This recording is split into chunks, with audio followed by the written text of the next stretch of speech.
O comandante do Exército Brasileiro, o general Thomaz Paiva, afirmou que o Brasil passou a reconhecer a existência de ameaças em suas fronteiras, uma tendência após a invasão americana na Venezuela que resultou na queda de Nicolás Maduro. Isso mudou o jogo e o entendimento de defesa em todo o continente sul-americano. Só que essa declaração do general da maior força terrestre da América Latina não pode ser vista apenas como algo protocolar, e é justamente por isso que estou fazendo este vídeo, para trazer para vocês uma análise neutra a respeito disso. Sejam todos absolutamente muito bem-vindos a mais um vídeo de geopolítica do canal Vamos Falar de História. Quando o comandante da maior força terrestre da América Latina diz que o cenário mudou, ele está sinalizando algo muito maior. O Brasil começou a enxergar que a ideia de uma América do Sul eternamente pacífica talvez tenha ficado para trás. Durante décadas, o pensamento estratégico brasileiro se apoiou em uma premissa confortável. O Brasil não teria inimigos diretos no continente. Diferente da Europa, do Oriente Médio ou da Ásia, a América do Sul parecia distante das grandes guerras, das disputas militares entre potências e das invasões abertas. Só que esse conforto sempre teve um custo. Enquanto o mundo investia em defesa, tecnologia militar, drones, satélites e guerra cibernética, o Brasil muitas vezes tratou sua própria defesa como um gasto secundário, quase como se a paz fosse um direito adquirido. Mas a fala de Thomaz Paiva vem justamente em um momento em que essa percepção começa a desmoronar. A ameaça hoje não precisa necessariamente vir na forma clássica de um exército atravessando a fronteira com tanques. Ela pode vir por meio de facções criminosas transnacionais, grupos armados, guerrilheiros, disputa por recursos naturais, sabotagem, pressão, interferência estrangeira e até operações militares de potências externas no entorno estratégico brasileiro. E é aqui que a fronteira brasileira se torna o centro da discussão. Só que enquanto muita gente acompanha essa grande mudança no cenário geopolítico global, no cenário militar, nas fronteiras brasileiras, existe também uma outra mudança que acontece de forma silenciosa e afeta milhões de pessoas e pode estar afetando também você, que é a queda de cabelo. E o problema é que muitas vezes quando a pessoa percebe que está perdendo fios, já deixou passar um tempo precioso para começar a cuidar da situação. E aí a autoestima cai, a confiança vai embora e tudo parece que vai mal. É por isso que eu quero lembrar você, inscrito do canal, da Manual, que é líder em tratamento para calvície aqui no Brasil. E a proposta deles é justamente essa: facilitar o acesso ao tratamento sem burocracia e sem precisar sair de casa. Tudo acontece online. Você responde algumas perguntas, um médico avalia seu caso e monta um plano personalizado de acordo com as suas necessidades. E o melhor, com acompanhamento profissional durante todo o processo. E se você quiser ajustar o seu tratamento ou até mesmo cancelar, você pode fazer isso a hora que você quiser, sem nenhum problema, sem nenhuma dificuldade. E tem mais uma condição especial para você que é inscrito do canal. Utilizando o nosso cupom Vamos Falar, você ganha 3 meses pagando apenas 2, além do frete grátis. Então, vale muito a pena.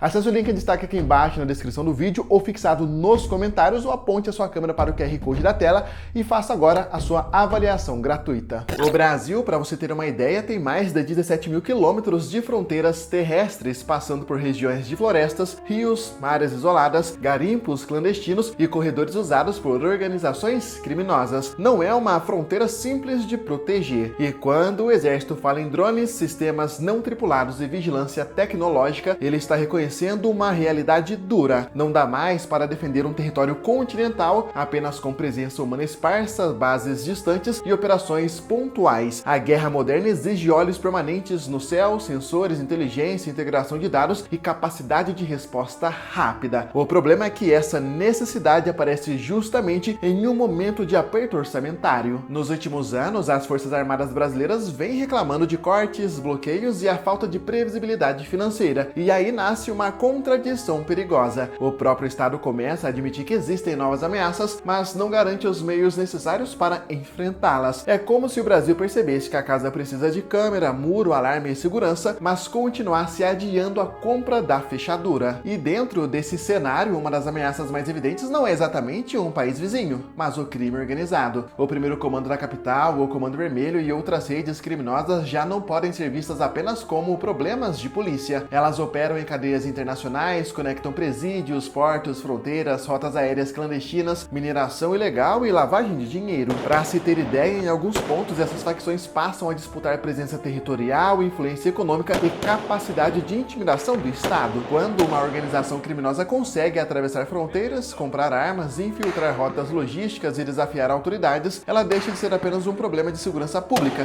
e passa a tocar diretamente a soberania nacional.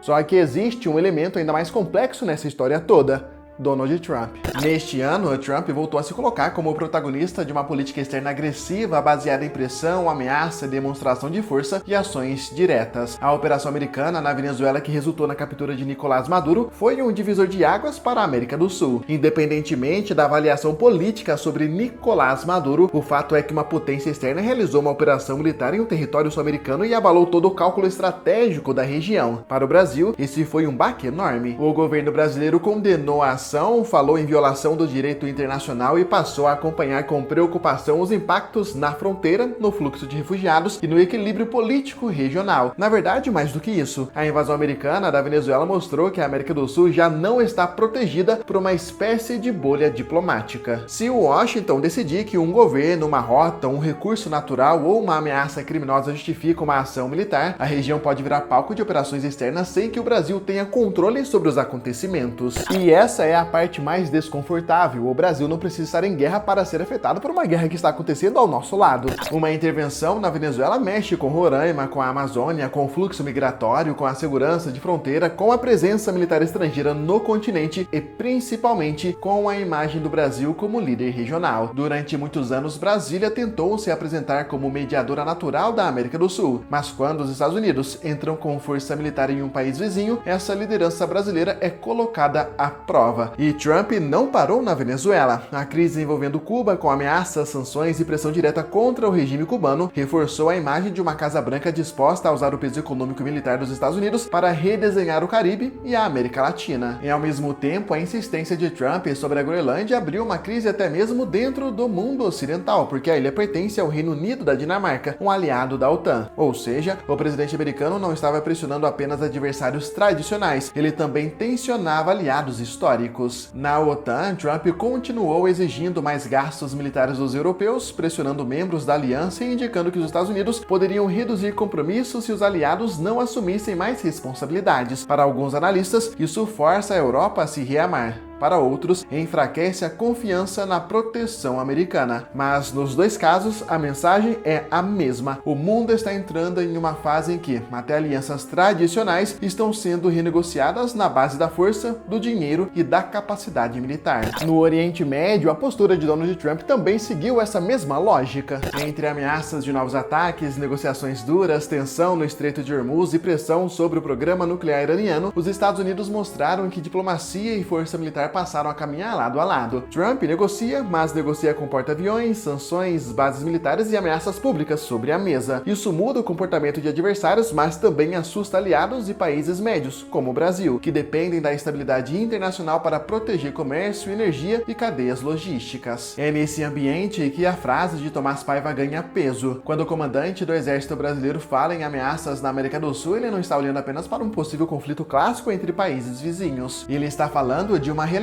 muito mais complexa, onde drones baratos podem destruir equipamentos caros, facções podem agir como forças híbridas, potências externas podem intervir na região e crises políticas podem atravessar fronteiras em questão de dias. O Brasil, os brasileiros, na minha humilde opinião, precisam então discutir a defesa com mais maturidade. Nações que não querem guerra precisam ser capazes de dissuadir ameaças, precisam mostrar que seu território é monitorado, que suas fronteiras não estão abandonadas, que sua soberania tem custo para quem tentar violá-la. A paz não se sustenta apenas com discurso, ela também depende da capacidade real. O Brasil acordou tarde para um mundo que já mudou. A América do Sul não é mais apenas um espaço periférico distante das grandes disputas globais. Ele tem petróleo, minerais críticos, Amazônia, rotas do narcotráfico, crise migratória, governos frágeis, presença chinesa, interesse americano e crime organizado transnacional. Tudo isso junto transforma a região em um tabuleiro estratégico. Quando o comandante do exército diz que há ameaças, a pergunta não é se ele está exagerando. A pergunta verdadeira é se o Brasil está preparado para lidar com elas. Porque se 2026 está ensinando alguma coisa, é que soberania não é uma palavra bonita para discurso oficial. Soberania é capacidade, é presença, é tecnologia, é orçamento, é inteligência e, acima de tudo, é decisão de não esperar a crise chegar para só então descobrir que o país não estava